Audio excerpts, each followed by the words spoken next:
Induction okay? Did it?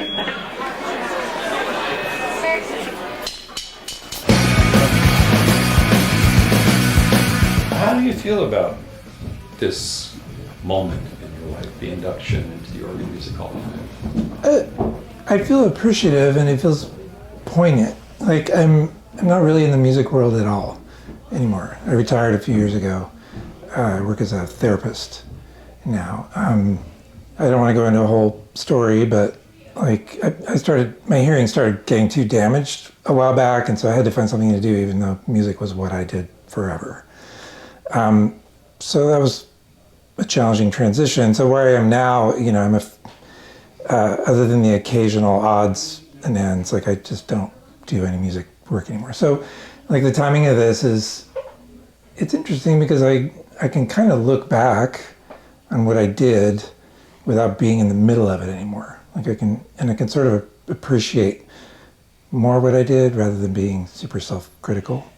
So I do appreciate it a lot, although I also struggle with having a lot of attention on me. So there's that too. I'll continue to be as gentle as No, it's okay. I mean, it's not a crisis or anything. Yeah, but you're a therapist, so you've been in rooms like this with other people who... Yeah, Yeah. Look back for me on why this organization has brought you in to honor you. I can only guess about that. Like, you really would have to ask them. Like, I was supposed to be here last year, but I got COVID like a few days before. But it was really like when Terry emailed me or called me about it, it was really out of the blue. I had no idea. And so I don't know why someone thought of me. It's kind of always surprising to me that anyone's noticed my work. And that might sound like a humble brag, but it's actually sincere. So it's both like a surprise and appreciated. So whatever it was, I don't know if there's a particular record or something that someone noticed, like, thanks for noticing, whoever did.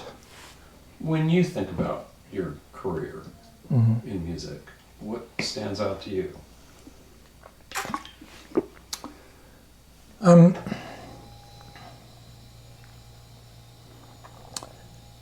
I feel super lucky because like my whole pathway into music was just kind of this, it was an emotional imperative for me. And I kind of, if I think back to my my teen self really getting into it, I don't know what else I would have done really.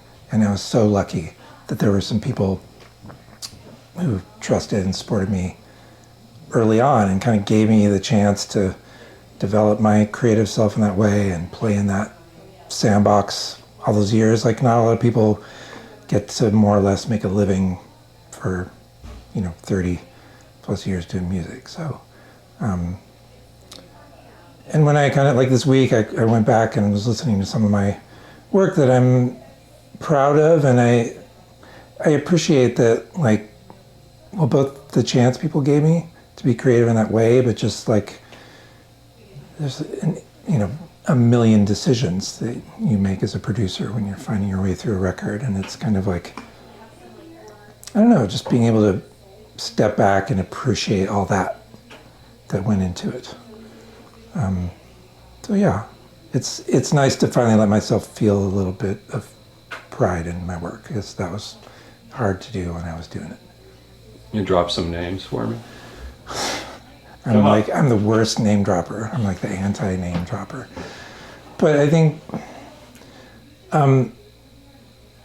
some of my favorite records I worked on, probably the one I did with Caitlin Donovan was really important to me. Stars in Track and Field, I'm really proud of.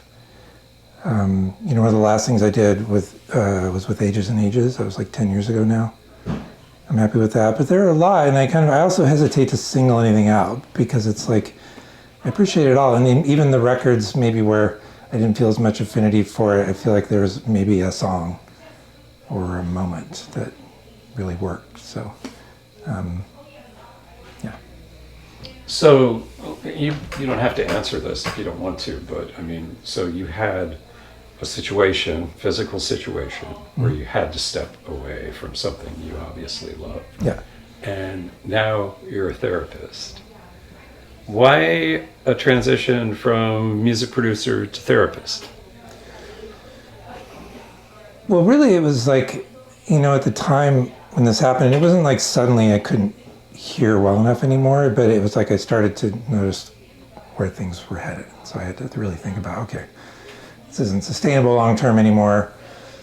And I was feeling kind of lost for a chunk of time, but I just had some friends kind of unprompted be like, oh, because I think if I look back, friends have always felt like they could come and talk to me and not be judged. And I just had a few friends be like, you make a good therapist. And so I hadn't thought of that, and I just entertained the idea and talked to a few close friends, one of whom is a psychoanalyst, and they seemed to think it was a good idea. So,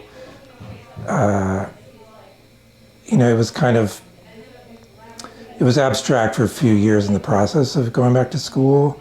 But I think once I sat down with my first clients, my first day of practicum, I'm feeling like I'm going to collapse from anxiety. But it was like once I was sitting and listening, it's like my body realized that was something I'd been doing for years, like especially with a singer maybe who's feeling really vulnerable and like trying to bring some calm and reassurance and explore and all that. So it's like, even if it hadn't occurred to me, it's like my system knew that was kind of a through line from one to the other.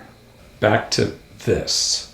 Mm-hmm. So let's just, I like to, after people talk to me a little bit, just ask like any additional thoughts on this honor and how it feels for you. Well, my impulse is to always downplay any honor or recognition. So I have to kind of fight that to express that I really do appreciate the recognition. But I can't think of anything else. I feel like I was working on what I was going to say tonight, and I get so anxious talking in front of crowds, and so I'm trying to keep it to a minimum, but really pack in what I want to say. And I think I've said a lot of it in the interview. But really, because it wasn't something that I necessarily did in the moment with bands, like I really wanted to express my appreciation for everyone that trusted me with their art. And yeah, the people who noticed.